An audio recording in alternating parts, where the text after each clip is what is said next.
Just before we get started, I want to tell you about the Shopify app I think a lot of growing brands should know about, and it's called Plitix. Now, Plitix is a multi-store AI bulk editor that makes managing product content on Shopify actually scalable. Now, after 6 years inside Shopify and running my own brand, I really wish that a tool like this had been around back then.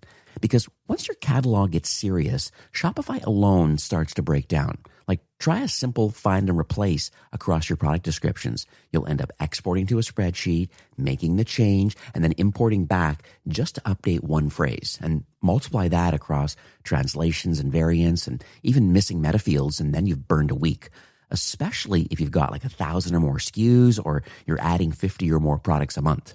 Now, I've known about Plitix for a while, but I didn't think much of them for Shopify. But recently I took another look and they're now laser focused on Shopify specific problems and helping brands adopt what they call content-led growth. And that means like better product content drives more discoverability and better sales across Shopify, marketplaces, and the incredibly important and emerging world of AI shopping. And their credentials in the ecosystem are real too. They are the #1 product information management software, or PIM, on G2, 5 years running, and are now ranked the #4 for best commerce software this year alone. So if your team is losing hours on manual product edits, grab Plitix app for free in the Shopify App Store, or you can head on over to plitix.com/fastlane. That's PLYTIX.com/fastlane. All right, let's jump into today's episode.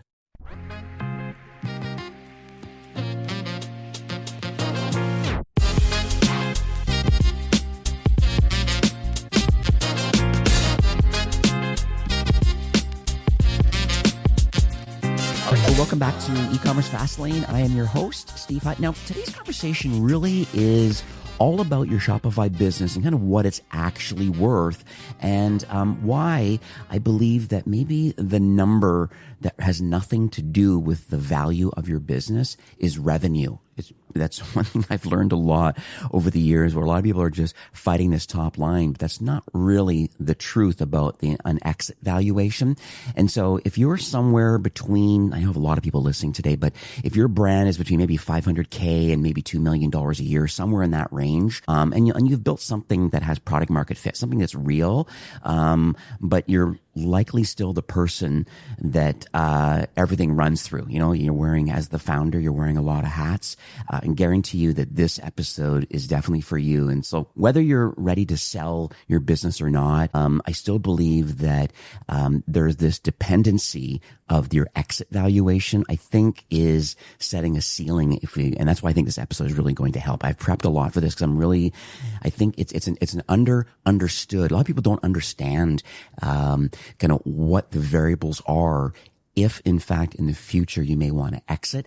My guest today is Bawar Ahmad, and he's the co-founder of a company called eComma. That's eComma.co, eComma. Now, before he started buying Shopify brands, he spent years running paid social, I believe for hundreds of different brands.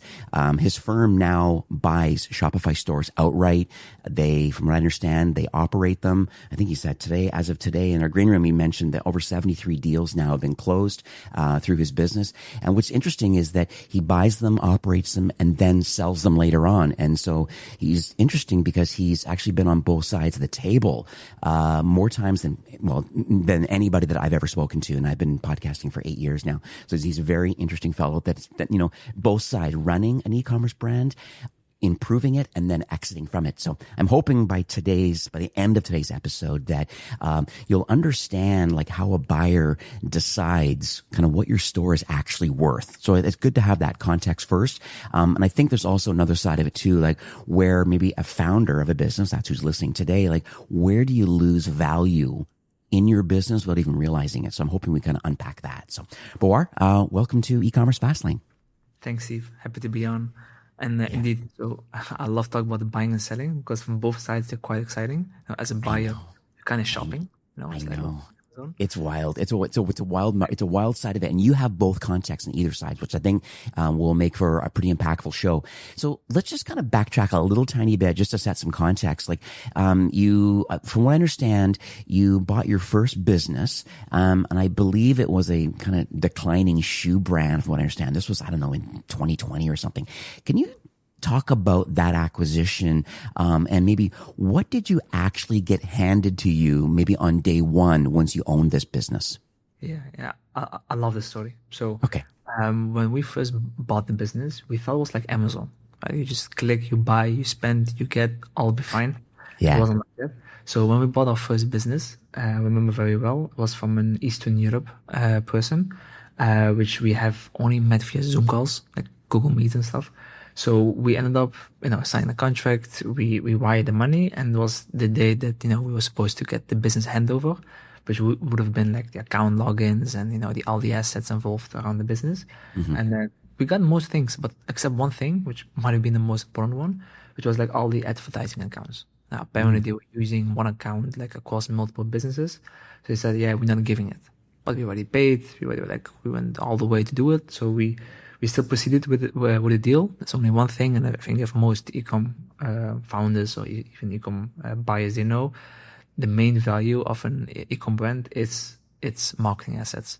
So if you don't have it, what do? You kind of start from scratch.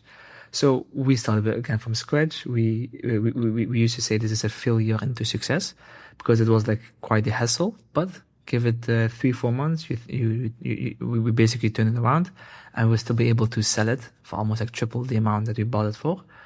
So we were happy, and that basically led to the idea of eComma, that we would like acquire, add value, grow, and then exit later on.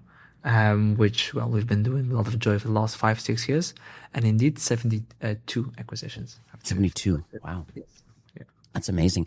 It's interesting. You kind of use the term a lot, and I think you call yourself an aggregator.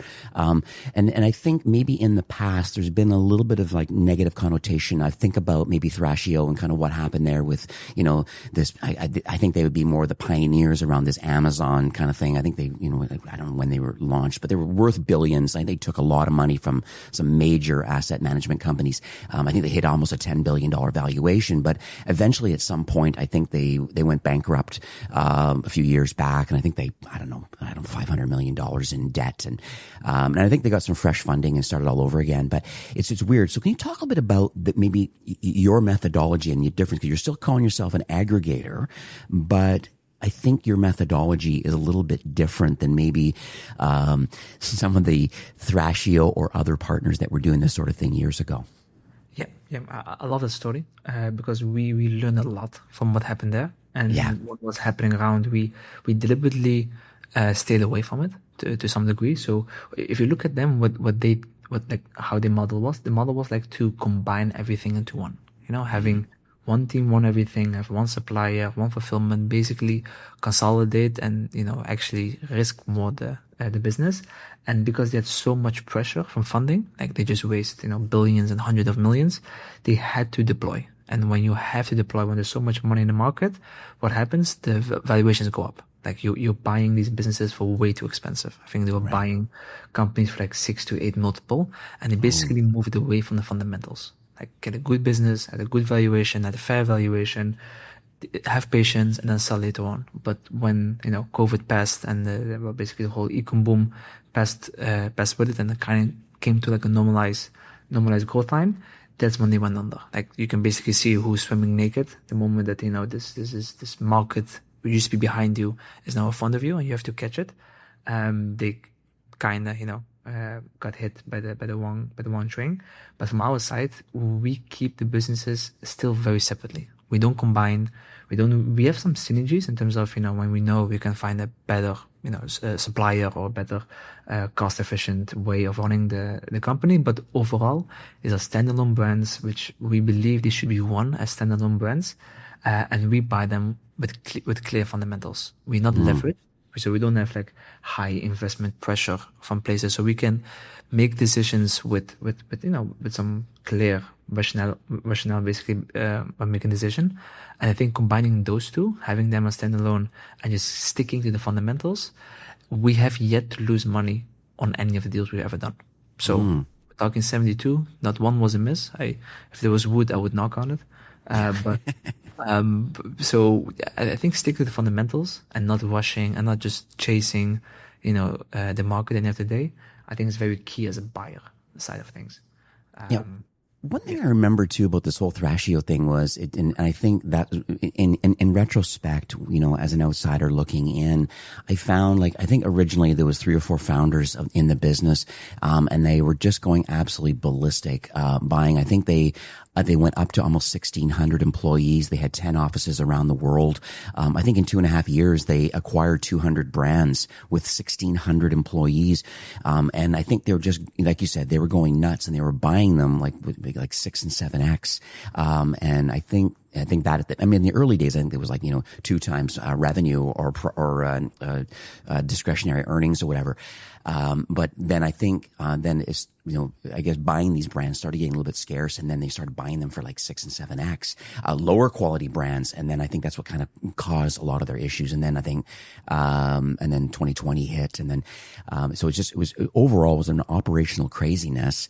And you're right, they're sharing too many resources, instead of talking about individual business models, right? And then trying to run them accordingly. So can you talk a bit about because you're different. I think I don't know how many employees you have. You're probably in the 30 to 40 range, but you've netted out, you said 72 deals now. Can you talk a bit about maybe that difference about them, old school aggregators being so aggressive in wanting to acquire and thinking that they have this knowledge and process versus kind of your mindset about, no, we're a leaner, and you use the word fundamentals a lot. So I just want to kind of unpack that a bit.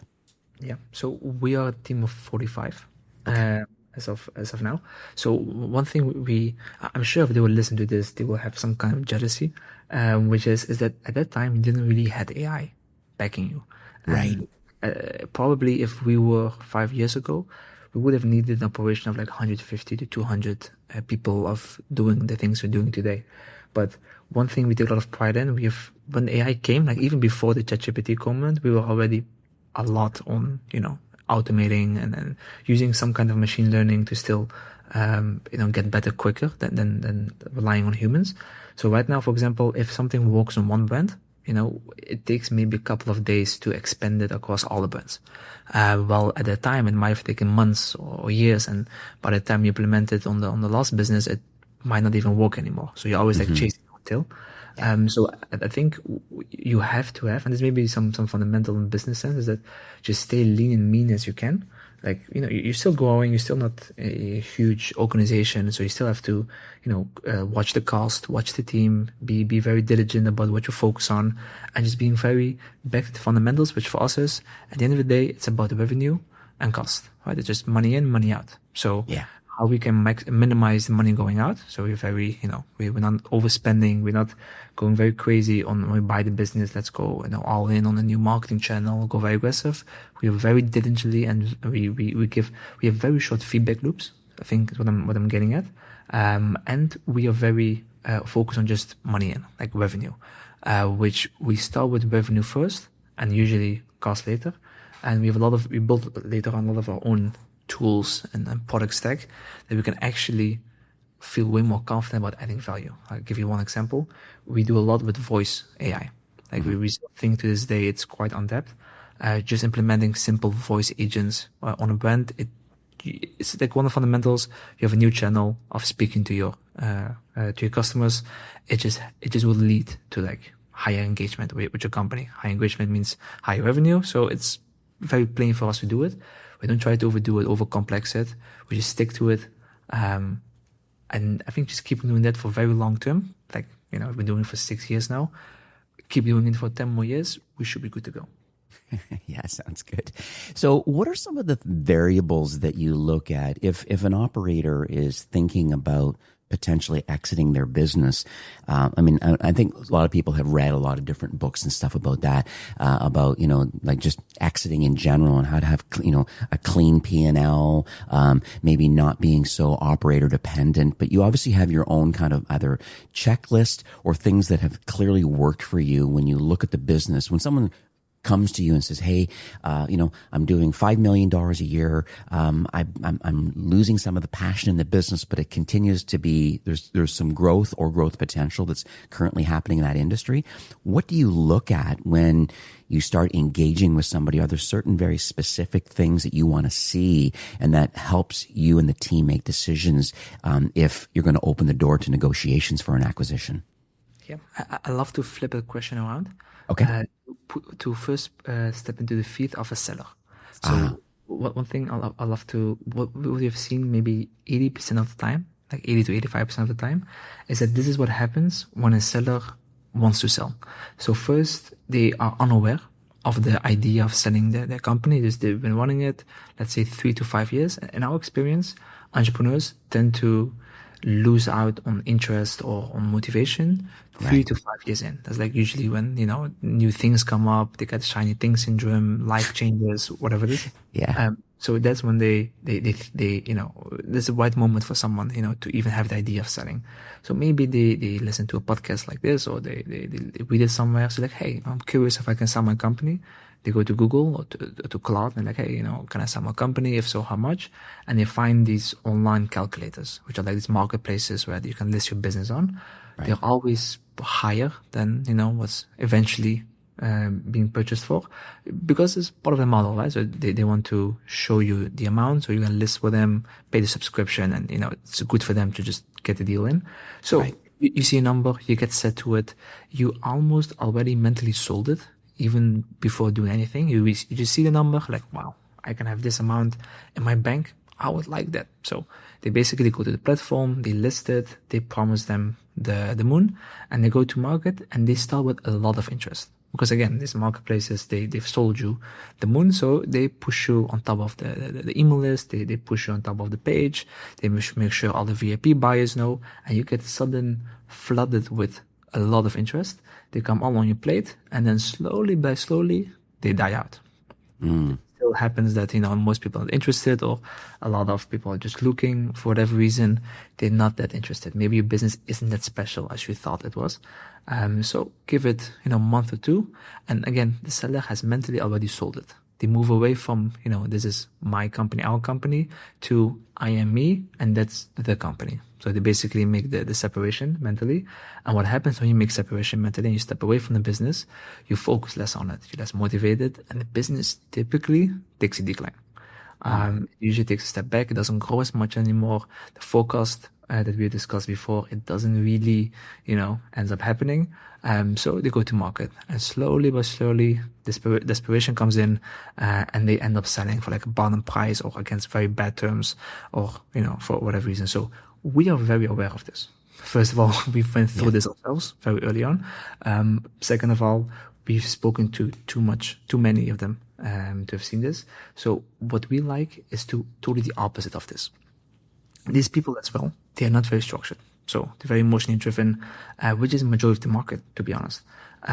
They don't have clean financials. So we don't really prefer those, because we are experienced buyers ourselves.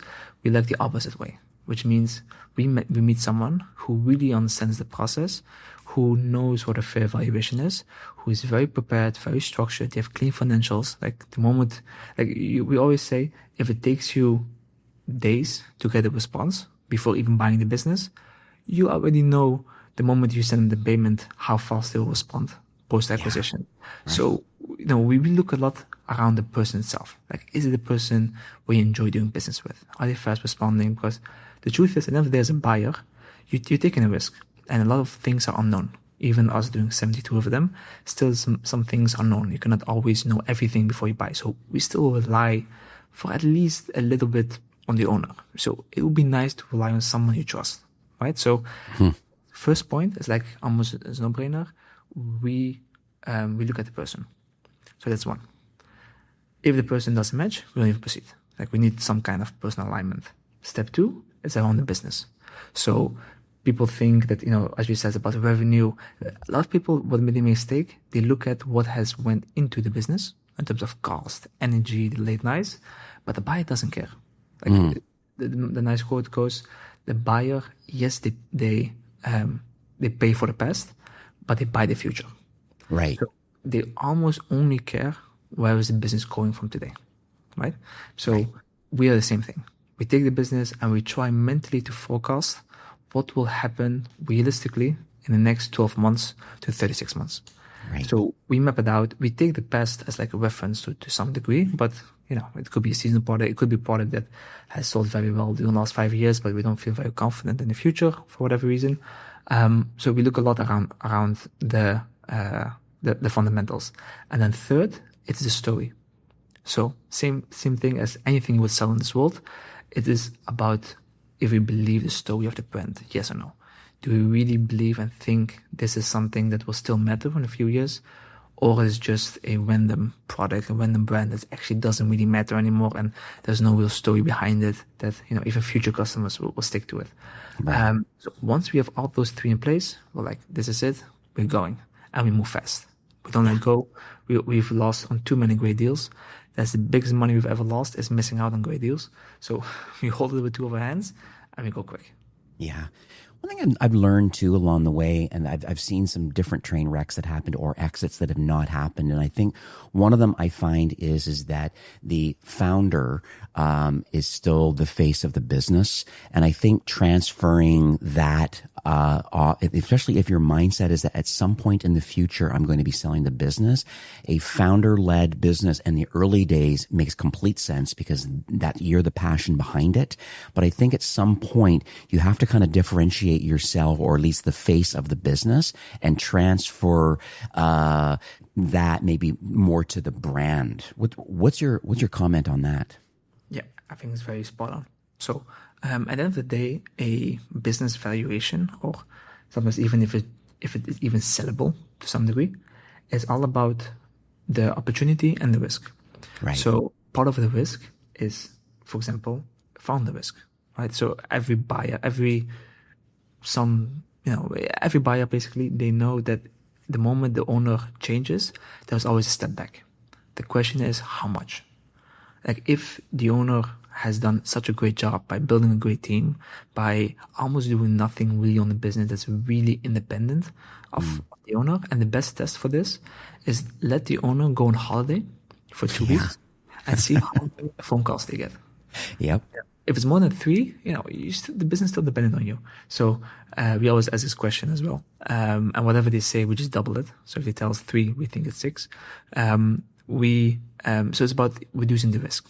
So it could be your own. The owner is usually the biggest amount of risk involved in any of these type of deals, but it could be a supplier. It could be one of your employees. If let's say you have one person somewhere overseas who does all your paid media, even if that person leaves in a couple of months, it's going to be quite risky. So as a seller, you should think about this, like how you can remove risk from the business and how you can increase opportunity.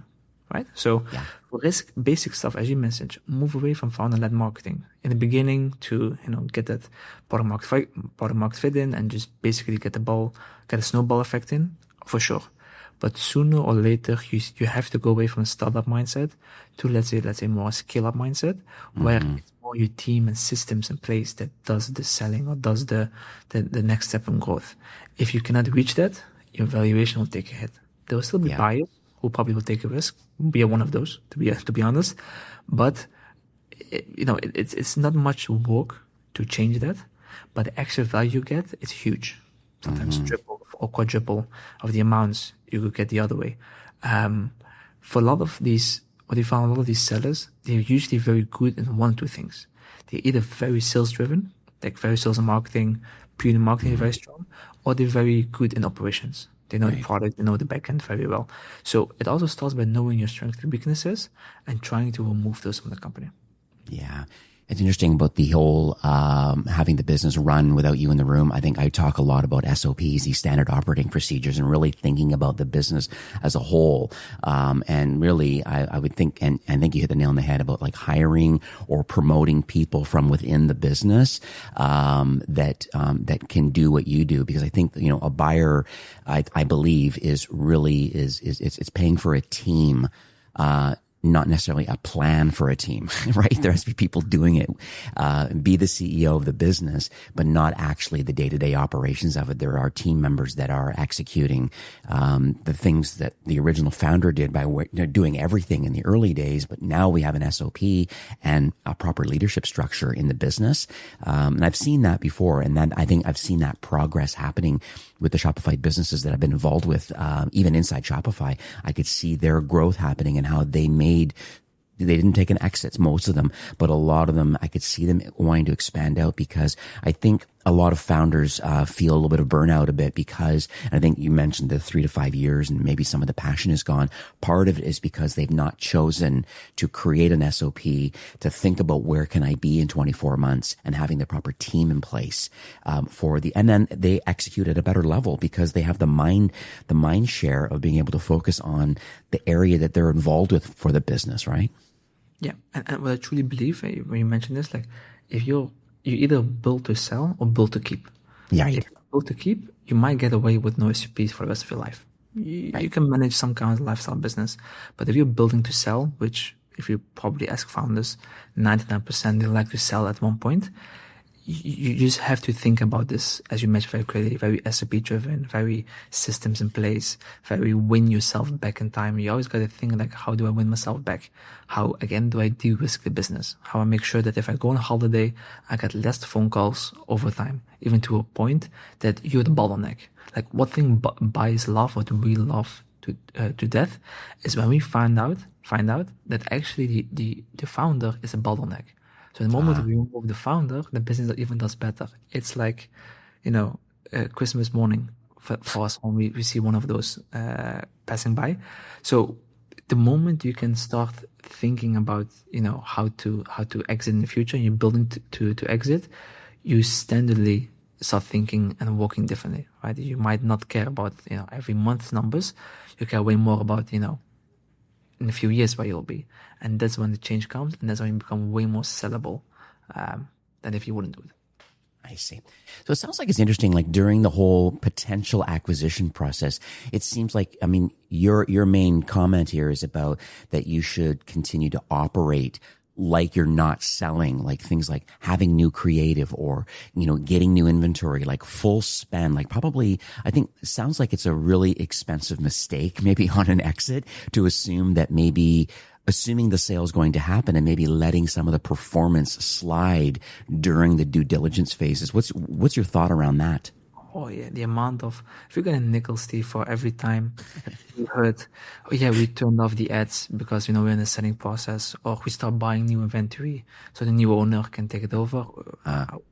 We won't need to buy and sell companies anymore, because it happens a lot. And the idea makes sense. Like, hey, I'm gonna sell. I am done with the business. Just sell it, and I just take away. But the what you mentioned, it's so expensive to make the mistake. It's so expensive to assume that you have sold without actually selling. We have a saying, you have to be always open for business. It's like you have a restaurant. Yes, you might be selling, but every day you gotta open the doors. Every day the customers come in, they have to leave with a smile.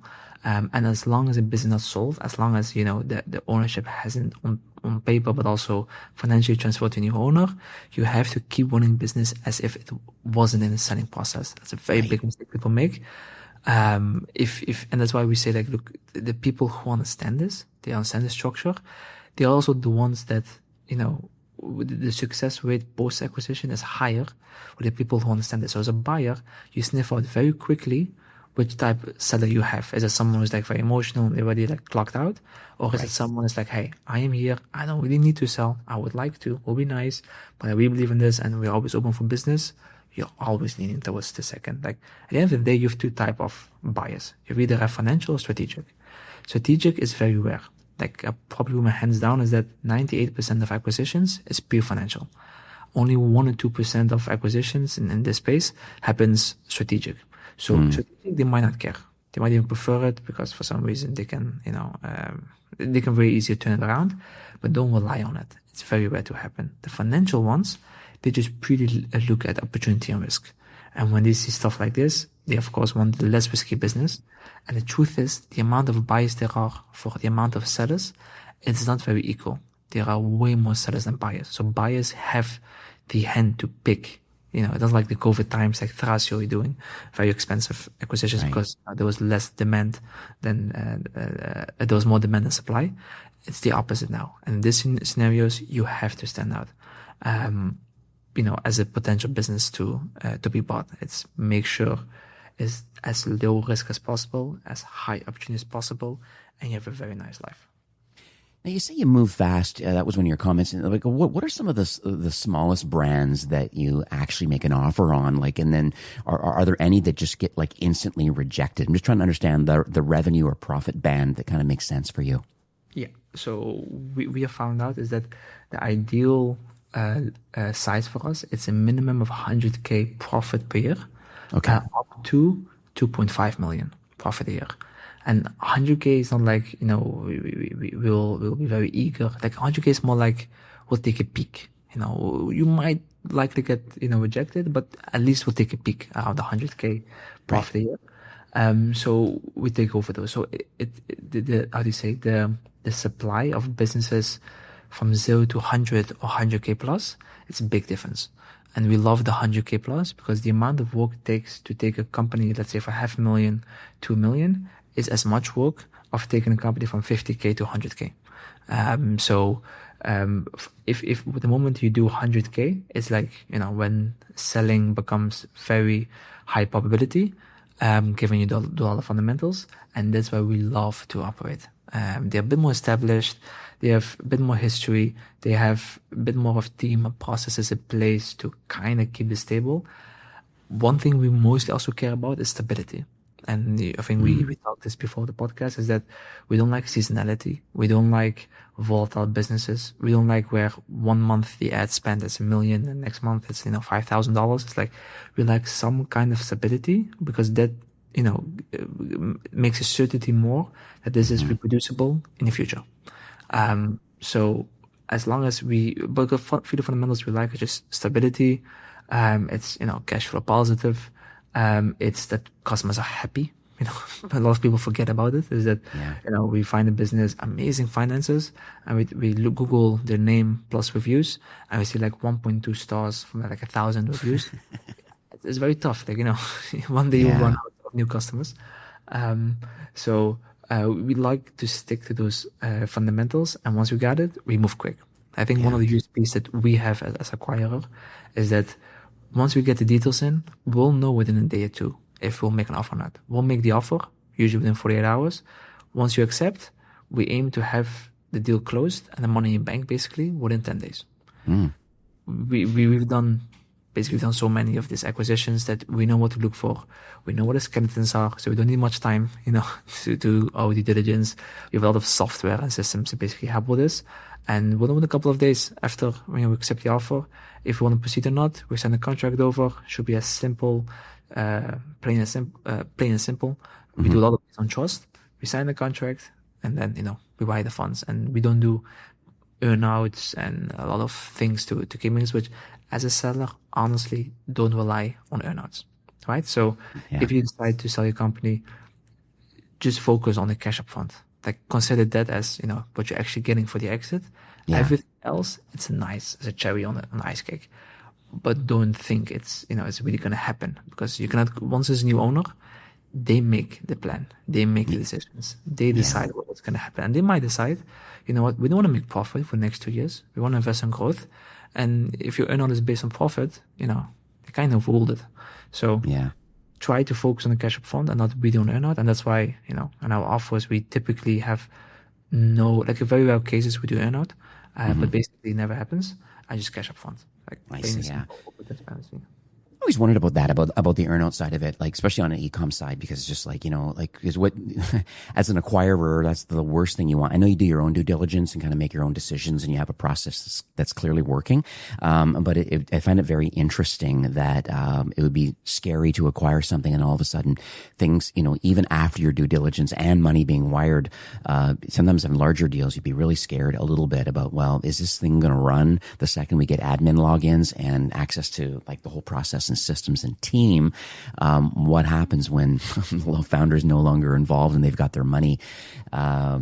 It sounds like a really scary thing, but it sounds like you've also have, school of hard knocks a bit, where you've kind of worked through this process and kind of know some of the pitfalls that can happen and what great or success looks like. Yeah. I think from one side, we feel more confident that we'll do a better job than the founder. Okay. Again, when you do like 70 plus, you kind of see patterns on how to run a business and, what people make mistakes. So you feel generally overall more confident than the buyer. And I think it all comes down that if something happens, and that's why we really put focus on a founder, you should be able to trust them or rely on them that they're good people and they still try to help out, Yeah. So that's why we don't like to do people we don't trust, or we cannot really build this relationship with that we like doing business with them. When you don't like doing business with someone and you have like a bad gut feeling, usually it's right and it's better to not do it. But we really put a lot of focus on the founder. It's interesting though. Shopify had a really interesting mantra, and they called it like the no asshole policy. Like you have to treat everybody kindly and respectfully, and not being an asshole, right? So I can see that. I'll steal that one. I'll put it in the wall. The no asshole policy, yeah. What's interesting, so you buy a business, and you feel confident clearly that it's a good deal for everybody. Everybody wins. You continue to take it on and grow the business. So when you sell one of these brands, like who's buying it, and like what are they paying for? That you didn't pay for, because clearly someone else is seeing the upside after whatever you do with it and improve it. I'm just trying to figure out who the next buyer is and how you find them. And then how you get this increased valuation. Yeah. If you let's say we would talk about the market, like if you would make like a painting of how the market would look like, on the left side, you have the sellers. And on the right side, you have the buyers. And for people listening, close your eyes and just give it a shot. If you're driving, keep your eyes open.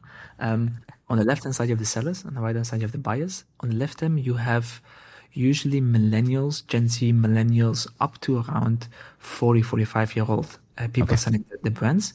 Right. They're usually solopreneurs. They're usually people who don't have teams. They're very on themselves. They're always at home. They don't really socialize that much. They're very dialed in, monk modus or whatever they're in. And on the right hand side, you have the buyers. And the buyers, they are usually 40, 50, 60 plus, financial background, strict, very rational people who are very busy.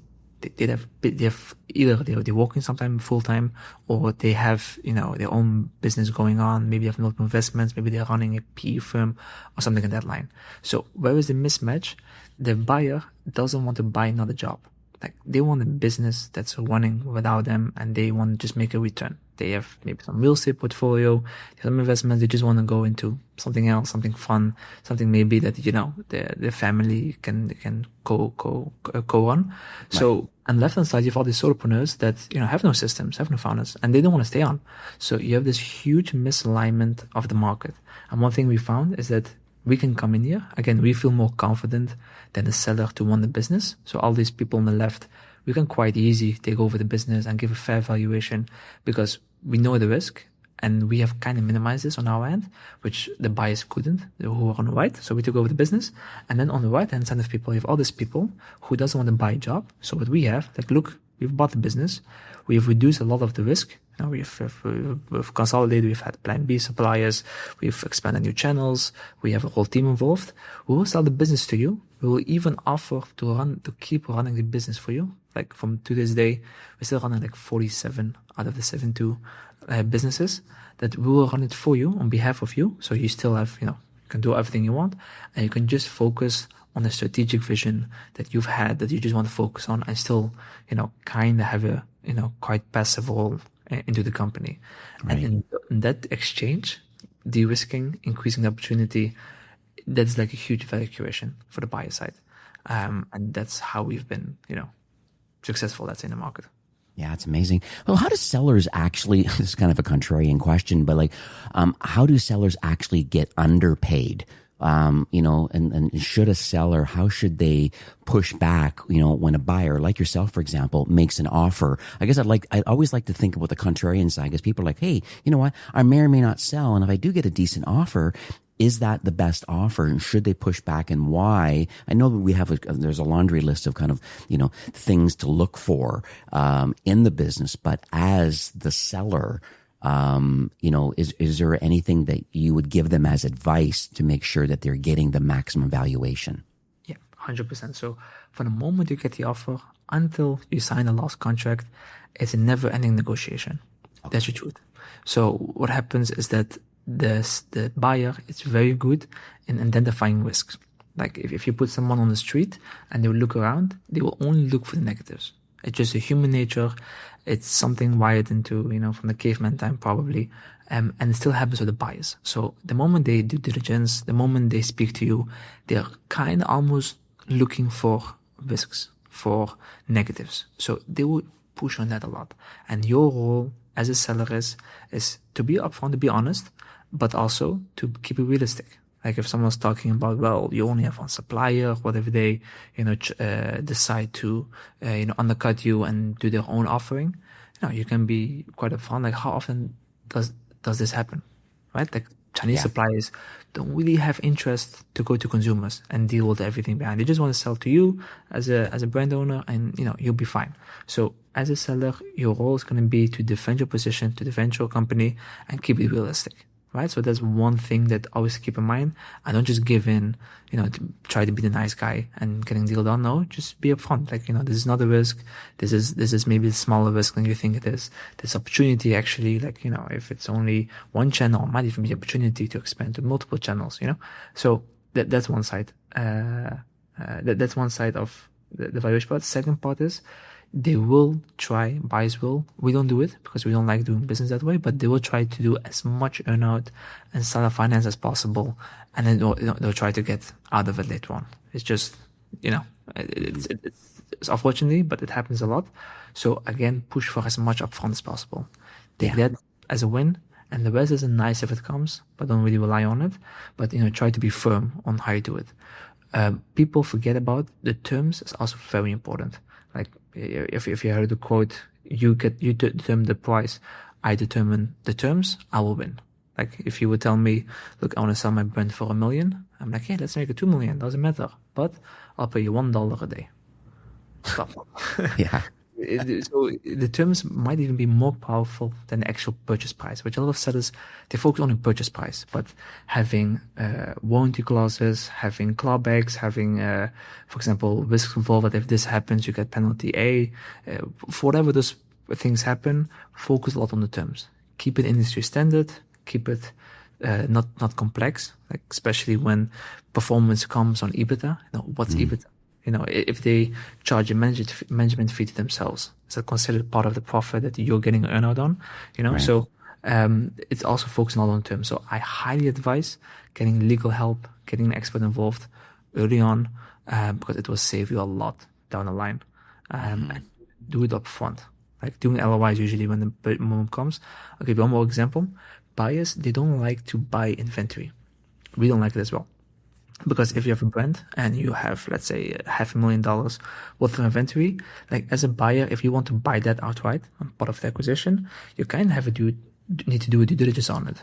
And how do you do a physical due diligence on the other side of the country or other side of the world? You have to go there, see it, check it, get an expert involved. What if it runs out? So one thing happens a lot in the market, it's they sell it on consignment.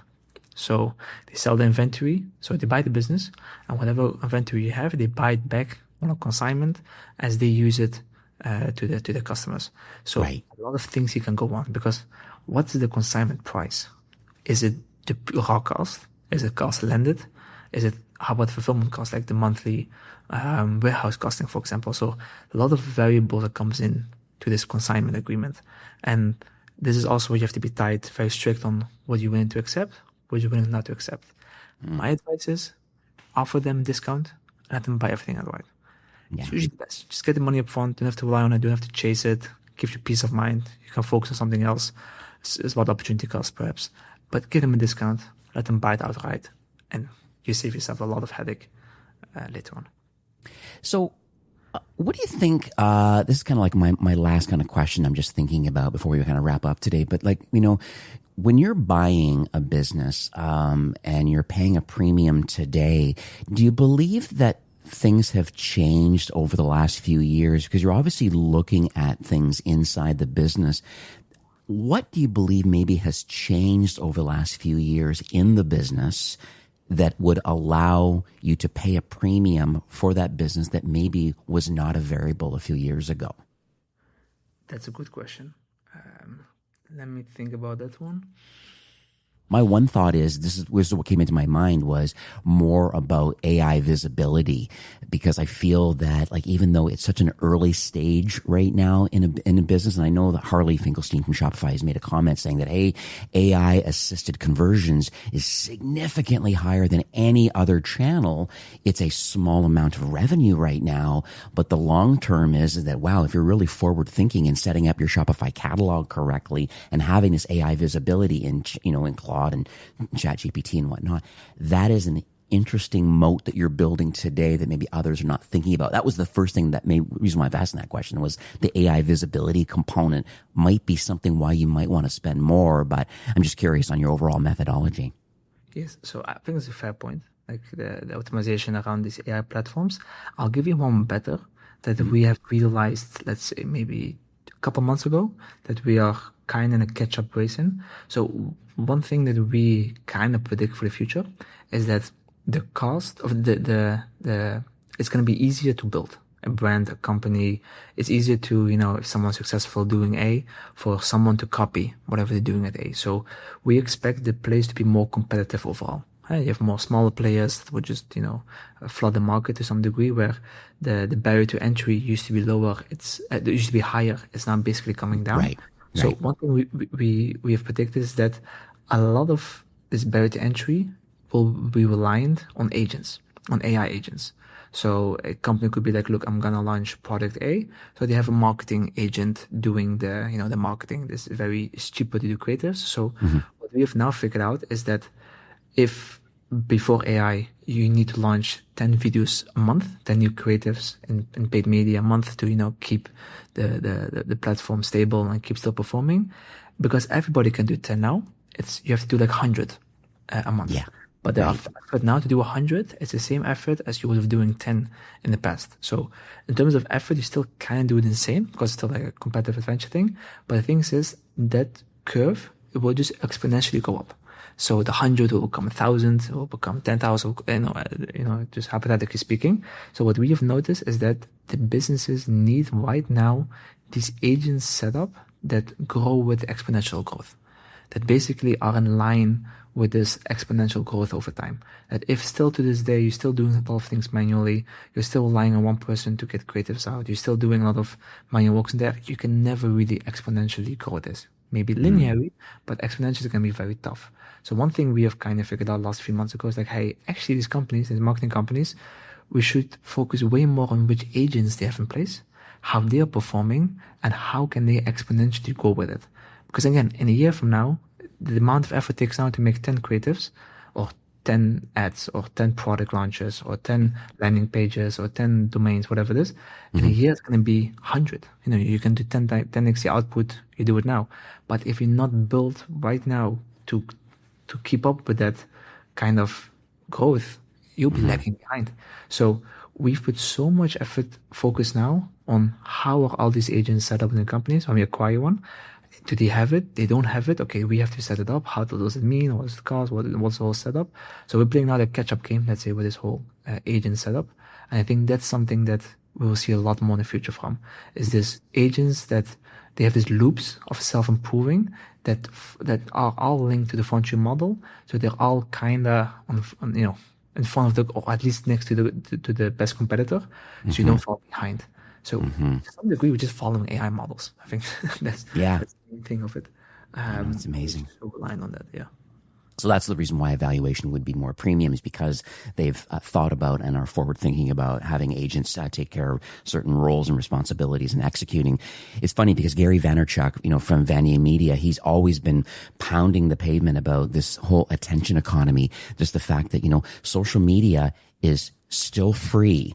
But it's just a matter of getting the word out there. You don't have to have paid media. You could, at scale through AI agents, able to produce content. The video now is incredible.